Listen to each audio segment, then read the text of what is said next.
अस्सलाम वालेकुम व्यूअर्स, उम्मीद होगी अल्लाह पाक की करम से तमाम दोस्त खैरियत से होंगे। तो ये लिस्टें मेरे पास पड़ी हैं जो मैंने सब स्टूडेंट के साथ शेयर कर दी हैं। ठीक है, जो पहले वेबसाइट पे अपलोड नहीं होती वो अल्हम्दुलिल्लाह हमारे पास है पड़ी, तो मैंने सबके साथ सेंड आउट कर दिए हैं। और काफ़ी अब स्टूडेंट हमसे पूछ रहे हैं कि क्लासेस और फीसेस का पूछ रहे थे। कुछ ये भी पूछ रहे थे कि एमएलटी के डॉक्यूमेंट्स के हवाले से बता दें। कुछ कह रहे हैं कि ओटी के किस तरह देना होगा, कौन कौन से चीज़ें देनी होंगी, रिक्वायरमेंट्स, वो मैं आपको बताने जा रहा हूँ। सबसे पहले ये है कि जो आपने डॉक्यूमेंट्स दिए हैं उनको वही चीज़ें जो यानी ऑनलाइन आपने अप्लाई किया था वही चीज़ें आप इनको देंगे, वो भी ओरिजिनल देंगे। और मैं आपको ये बता दूं, और ओरिजिनल वो डॉक्यूमेंट्स आपका जब तक ये डिप्लोमा नहीं हो जाएगा, ये कोर्स नहीं हो जाएगा, वो उनके पास अमानत रहेगा। जब ये हो जाएगा उसके बाद आप ये इनसे ले सकते हैं। हाँ, दरमियान में कोई आप किसी जॉब में, किसी वजीफ़े में, स्कॉलरशिप में, यानी किसी भी चीज़ के लिए आपको ज़रूरत पड़ती है डॉक्यूमेंट्स की फ़ोटो कापीज़ के लिए या ओरिजिनल ले जाने के लिए, तो वो जस्ट आपको वहाँ से एप्लीकेशन प्रिंसिपल के नाम पे लिखनी होगी कि आधे घंटे एक घंटे के लिए मुझे चाहिए, और अपना मसला एप्लीकेशन में बयान करना होगा। वो फिर आपको मुहैया कर देंगे। उसके बाद जब वो जैसे ही काम कंप्लीट होगा उसके बाद आपने दोबारा वो दे देना है। ये वो चीज़ें बता रहा हूँ जो हमारे साथ हुई हैं और निश्चित नहीं हुई हैं।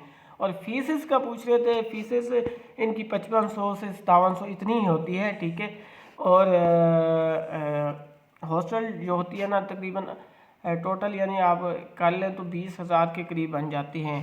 15 से हमारी तो बनी थी 15 से 16,000, 2 साल 3 साल पहले की बात बता रहा हूँ। आप 25 लगा लें ज़्यादा से ज़्यादा तो इनकी। और बाद में पेपर फीस भी लेते हैं। पेपर फीस जो ट्यूशन फीस नहीं होती, जो आपको पढ़ाते हैं उनकी फ़ीस अलहदा होती है, ये एडमिशन फ़ीस होती है। उसके बाद रजिस्ट्रेशन फ़ीस वो आगे आती है। मैं आपको ये एक मेन्यू भी दिखा देता हूँ जो फैकल्टी वालों का है।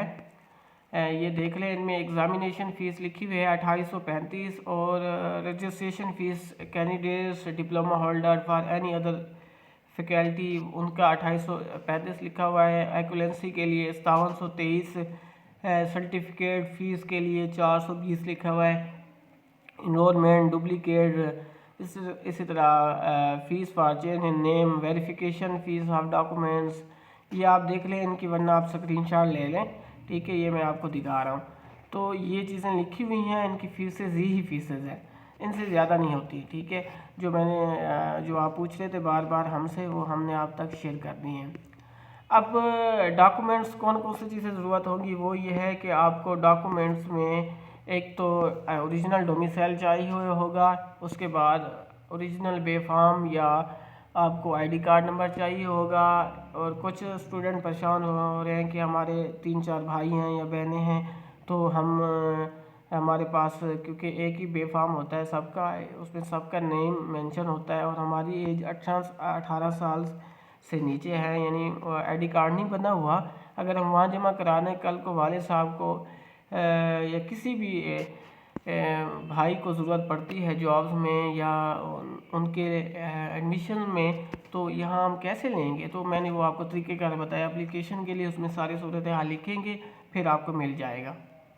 उसकी फ़ोटो कापी करा सकते हैं। बेहतरी ये कि इसको स्कैन करवा लें या इनकी फ़ोटो कापी करा के अपने पास इजाफी रिटर्न में ले रख लें फ़ोटो कापीज़ में, ताकि कल को आपको कोई फ़ोटो कापी की ज़रूरत होती है तो ये आप दे सकते हैं वहाँ से बार बार ना मांगे।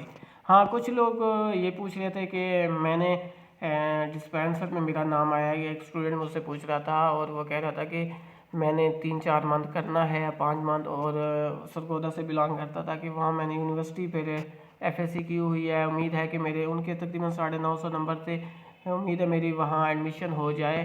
तो क्या बीएस में, तो क्या मैं फिर ये डिस्पेंसर छोड़ के वहाँ आ सकता हूँ, ज्वाइन कर सकता हूँ, यानी वो या नहीं करने देते?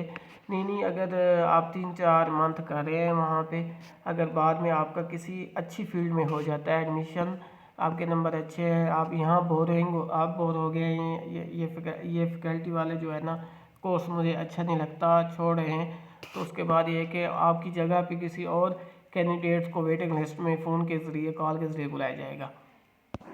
अब डॉक्यूमेंट्स मैंने आपको सारी चीज़ें बता दी हैं। डॉक्यूमेंट्स में एक तो ओरिजिनल डोमिसाइल होना चाहिए, इसी तरह आईडी कार्ड नंबर या बेफाम होना चाहिए, रिजल्ट कार्ड होना चाहिए, ठीक है, CNSE जैसे बता दिया। इसी तरह आपका FSC का है तो FSC का बना होना चाहिए, ठीक है। ये चीज़ें जो है ना ओरिजिनल चीज़ें, वही चीज़ें आपने वहाँ देनी है। और पिक्चर होनी चाहिए आपकी, ठीक है, फ़ोटो साइज़ जो होती हैं पिक्चर वो होनी चाहिए, ठीक है। ये चीज़ें आपने वहाँ मुहैया करनी है।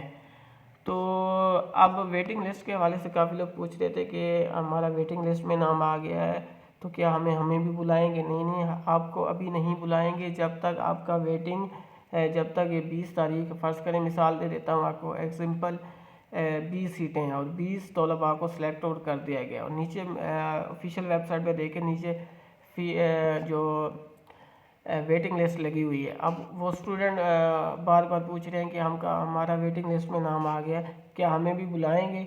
तो उसका सीन ये है कि 20 स्टूडेंट जिनका मेरिट लिस्ट बन रहा है, एग्जाम्पल दे रहा हूँ, और वो उन इंस्टीट्यूट में नहीं जाते, उनमें से 1 या 2, तो अगला सीन ये होगा 20 के बाद वही इदारे वाले इस तरह करते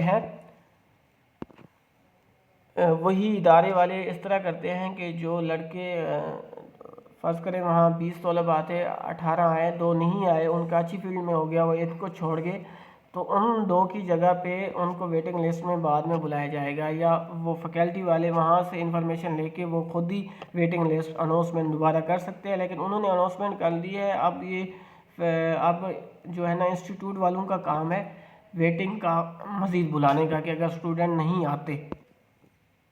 अब कुछ तलबा कह रहे हैं कि हमने ऑलरेडी प्राइवेट ले रखा था, एडमिशन फीस भी जमा करा दिया एडवांस, तो अब हमारा गवर्नमेंट में हो गया, क्या हम वहाँ छोड़ के यहाँ आ सकते हैं, ज्वाइन कर सकते हैं। आप ज्वाइन कर सकते हैं इसलिए क्योंकि वहाँ अभी तक आपका एडमिशन नहीं हुआ। एडमिशन हो जाता फिर तो आपके लिए मसला हो जाता, अभी आपका एडमिशन नहीं हुआ, आप गवर्नमेंट में ज्वाइन कर सकते हैं। और गवर्नमेंट वाले भी, फैकल्टी वाले भी कह रहे हैं कि हम आपको प्राइवेट का भी टाइम देंगे, जिनका इनका इन लिस्टों में नाम नहीं आया उनका इनमें नाम हम देंगे, ये भी है।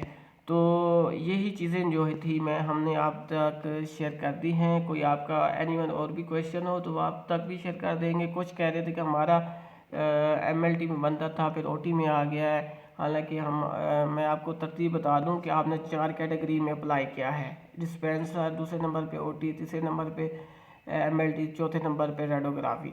हालांकि आप रेडियोग्राफी में इंटरेस्टेड थे और आपका उनमें भी मेरिट बनता है, आप कहते हैं कि उन्होंने मुझे डिस्पेंसर में सिलेक्ट आउट किया है या OT में किया है, हालांकि मेरा रेडियोग्राफी में बनता था, उसमें मेरिट बहुत ज़्यादा था। ये बता दूं कि उन्होंने नंबर वाइज चेक किया है, पहले डिस्पेंसर पे देखा है उसमें बनता है, नहीं बना तो फिर उन्होंने OT को देखा है, OT में नहीं बना फिर उन्होंने MLT को देखा है, फिर इनमें नहीं बना तीनों में, अगर चौथी में बनता है फिर बना है। हालांकि अगर आपका चारों कैटेगरी में नाम बनता है तो उसमें जो फर्स्ट वाली है उसको प्रेफर किया गया इस दफ़ा।